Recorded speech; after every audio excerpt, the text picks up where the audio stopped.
حضرت عمر بن خطاب رضی اللہ تعالیٰ عنہ بیان کرتے ہیں، رسول اللہ صلی اللہ علیہ وسلم نے فرمایا، تمام اعمال کا دار و مدار نیتوں پر ہے۔ ہر شخص کو وہی کچھ ملے گا جو اس نے نیت کی۔ بس جس شخص کی ہجرت اللہ اور اس کے رسول کی خاطر ہوئی تو اس کی ہجرت اللہ اور اس کے رسول صلی اللہ علیہ وسلم کی خاطر، اور جس کی ہجرت حصول دنیا یا کسی عورت سے شادی کرنے کی خاطر ہوئی تو اس کی ہجرت اس کی خاطر ہے جس کی خاطر اس نے ہجرت کی۔ مشکات المصابیح حدیث نمبر 1۔ حضرت عمر بن خطاب رضی اللہ تعالیٰ عنہ بیان کرتے ہیں، ہم ایک روز رسول اللہ صلی اللہ علیہ وسلم کی خدمت میں حاضر تھے کہ اس اثنا میں ایک آدمی ہمارے پاس آیا جس کے کپڑے بہت ہی سفید اور بال انتہائی سیاہ تھے۔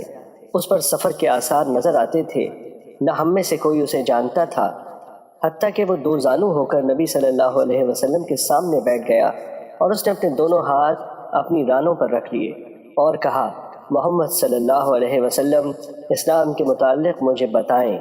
آپ صلی اللہ علیہ وسلم نے فرمایا، اسلام یہ ہے کہ تم گواہی دو کہ اللہ کے سوا کوئی معبود برحق نہیں، اور یہ کہ محمد اللہ کے رسول ہیں، نماز قائم کرو، زکوٰۃ ادا کرو، رمضان کے روزے رکھو، اور اگر استطاعت ہو تو بیت اللہ کا حج کرو۔ اس نے کہا، آپ نے سچ فرمایا۔ ہمیں اس سے تعجب ہوا کہ وہ آپ سے پوچھتا ہے اور آپ کی تصدیق بھی کرتا ہے۔ اس نے کہا، ایمان کے بارے میں مجھے بتائیں۔ آپ صلی اللہ علیہ وسلم نے فرمایا، یہ کہ تم اللہ پر، اس کے فرشتوں، اس کی کتابوں، اس کے رسولوں اور یوم آخرت پر ایمان لاؤ، اور تم تقدیر کے اچھا اور برا ہونے پر ایمان لاؤ۔ اس نے کہا، آپ نے سچ فرمایا۔ پھر اس نے کہا، احسان کے بارے میں مجھے بتائیں۔ آپ صلی اللہ علیہ وسلم نے فرمایا، یہ کہ تم اللہ کی عبادت اس طرح کرو گویا تم اسے دیکھ رہے ہو، اور اگر تم اسے نہیں دیکھ سکے تو وہ یقیناً تمہیں دیکھ رہا ہے۔ اس نے کہا، قیامت کے بارے میں مجھے بتائیں۔ آپ صلی اللہ علیہ وسلم نے فرمایا، مسئول اس کے متعلق سائل سے زیادہ نہیں جانتا۔ اس نے کہا، اس کی نشانیوں کے بارے میں مجھے بتا دیں۔ آپ صلی اللہ علیہ وسلم نے فرمایا، یہ کہ لونڈی اپنی مالکہ کو جنم دے گی، اور یہ کہ تم ننگے پاؤں، ننگے بدن، تنگ دست بکریوں کے چرواہوں کو بلند و بالا عمارتوں کی تعمیر اور ان پر فخر کرتے ہوئے دیکھو گے۔ حضرت عمر رضی اللہ تعالیٰ عنہ نے فرمایا، پھر وہ شخص چلا گیا۔ میں کچھ دیر ٹھہرا، پھر آپ صلی اللہ علیہ وسلم نے مجھ سے پوچھا، عمر، کیا تم جانتے ہو سائل کون تھا؟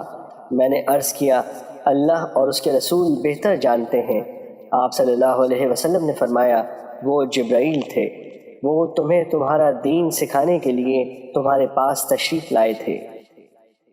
مشکات المصابیح حدیث نمبر 2۔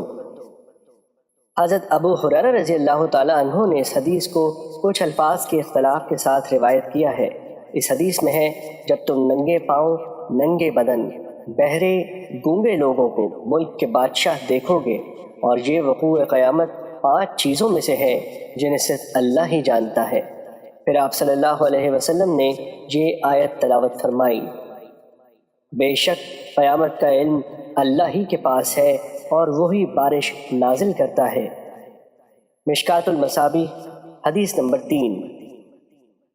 حضرت ابن عمر رضی اللہ تعالیٰ عنہ بیان کرتے ہیں، رسول اللہ صلی اللہ علیہ وسلم نے فرمایا، اسلام کی بنیاد 5 چیزوں پر رکھی گئی ہے، گواہی دینا کہ اللہ کے سوا کوئی معبود برحق نہیں، اور یہ کہ محمد صلی اللہ علیہ وسلم اس کے بندے اور اس کے رسول ہیں، نماز قائم کرنا، زکوٰۃ ادا کرنا، حج کرنا، اور رمضان کے روزے رکھنا۔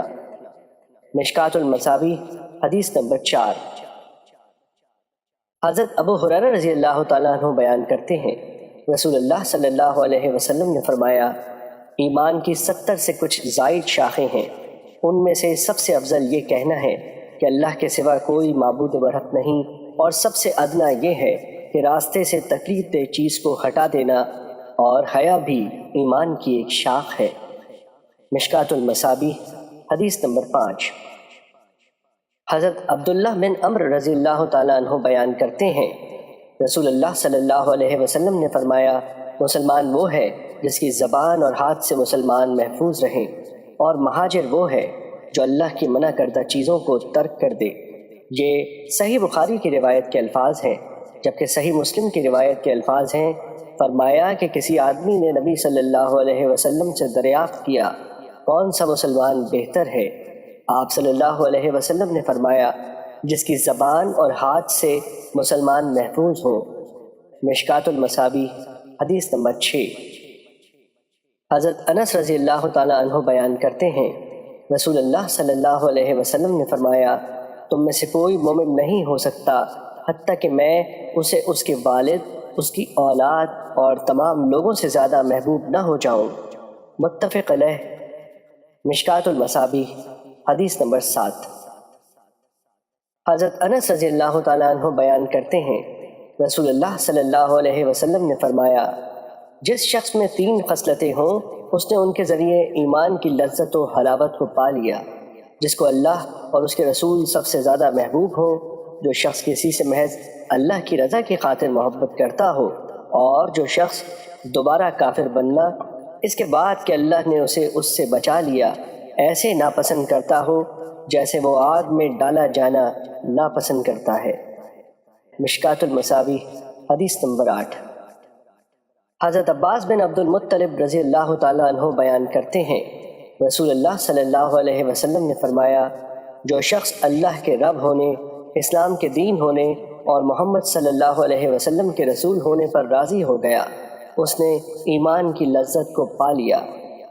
مشکات المصابیح حدیث نمبر 9۔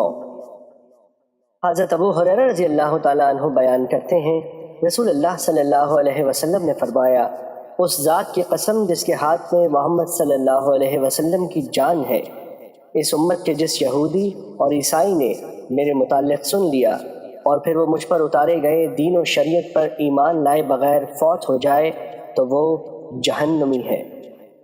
مشکات المصابیح حدیث نمبر 10۔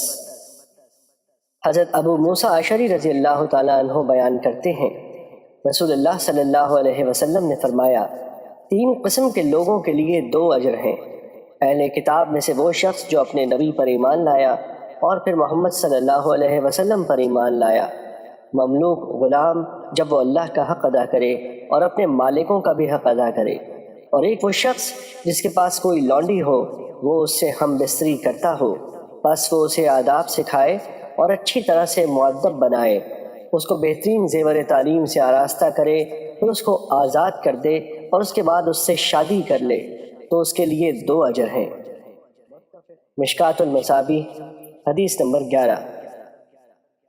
حضرت ابن عمر رضی اللہ تعالیٰ عنہ بیان کرتے ہیں، رسول اللہ صلی اللہ علیہ وسلم نے فرمایا مجھے لوگوں سے قتال کرنے کا حکم دیا گیا ہے حتیٰ کہ وہ گواہی دیں کہ اللہ کے سوا کوئی معبود برحق نہیں، اور یہ کہ محمد صلی اللہ علیہ وسلم اللہ کے رسول ہیں، اور وہ نماز قائم کریں اور زکوٰۃ دیں۔ جب ان کا یہ طرز عمل ہوگا تو انہوں نے حدود اسلام کے علاوہ اپنی جانوں اور اپنے مالوں کو مجھ سے بچا لیا، اور ان کا حساب اللہ کے ذمے ہے۔ بخاری و مسلم، البتہ امام مسلم نے حدود اسلام کا ذکر نہیں کیا۔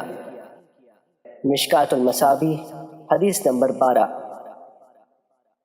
حضرت انس رضی اللہ تعالیٰ عنہ سے روایت ہے، انہوں نے کہا رسول اللہ صلی اللہ علیہ وسلم نے فرمایا جو شخص ہماری نماز کی طرح نماز پڑھے، ہمارے قبلے کی طرف رخ کرے اور ہمارا ذبیحہ کھائے تو وہ ایسا مسلمان ہے جسے اللہ اور اس کے رسول کی امان حاصل ہے، سو تم اللہ کی امان اور ذمے کو نہ توڑو۔ مشکات المصابیح حدیث نمبر 13۔ حضرت ابو ہریرہ رضی اللہ تعالیٰ عنہ بیان کرتے ہیں، ایک دیہاتی نبی صلی اللہ علیہ وسلم کی خدمت میں حاضر ہوا تو اس نے عرض کیا مجھے کوئی ایسا عمل بتائیں جس کے کرنے سے میں جنت میں داخل ہو جاؤں۔ آپ نے فرمایا تم اللہ کی عبادت کرو اور اس کے ساتھ کسی قسم کا شرک نہ کرو، فرض نماز قائم کرو، فرض زکوٰۃ ادا کرو اور رمضان کے روزے رکھو۔ اس نے کہا اس ذات کی قسم جس کے ہاتھ میں میری جان ہے، میں اس میں کوئی کمی بیشی نہیں کروں گا۔ جب وہ چلا گیا تو نبی کریم صلی اللہ علیہ وسلم نے فرمایا جس شخص کو پسند ہو کہ وہ جنتی شخص کو دیکھے تو وہ اسے دیکھ لے۔ مشکات المصابیح حدیث نمبر 14۔ حضرت سفیان بن عبداللہ ثقفی رضی اللہ تعالیٰ عنہ بیان کرتے ہیں، میں نے عرض کیا اے اللہ کے رسول صلی اللہ علیہ وسلم، مجھے اسلام کے متعلق کوئی ایسی بات بتائیں کہ میں اس کے متعلق آپ کے بعد کسی سے نہ پوچھوں، اور ایک روایت میں ہے آپ کے سوا کسی سے نہ پوچھوں۔ آپ صلی اللہ علیہ وسلم نے فرمایا، کہو میں اللہ پر ایمان لایا، پھر ثابت قدم ہو جاؤ۔ مشکوٰۃ المصابیح، حدیث نمبر 15۔